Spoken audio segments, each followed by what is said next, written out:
একদিন রাতে বৃষ্টি হচ্ছিল। একা দাঁড়িয়ে একটি মেয়ে আছিল। সেদিন দূরে থেকে মেয়েটিকে সাঁতার গিয়ে দিলাম। মেয়েটা বলল, বৃষ্টিতে যাবে না, প্রেমে পড়ে যাবে, তুমি ভিজলে খারাপ লাগবে। সেদিন থেকে কথা বলা শুরু। প্রতিদিন রাতে ফোনে কথা হতো। এক সময় মেয়েটা অভ্যাস হয়ে যায়। ছেলেটা কখনো বলেনি ভালোবাসি তোমাকে।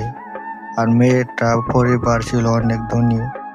একদিন রাতে মেয়েটা কান্না করে বলল, আমার বিয়ে ঠিক হয়ে গেছে। ছেলেটা তো চুপ হয়ে গেল, শুধু বলল, ভালো তো। মেয়েটা বলল, তোমার মতো না।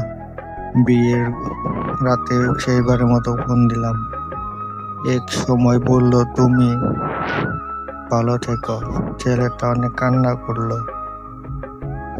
ফোনের পাশ থেকে কান্নার আওয়াজ পাওয়া গেল। তারপর মেয়েটা বলল, তুমি একটু আগে বললে হয়তো গল্পটা অন্যরকম হতো।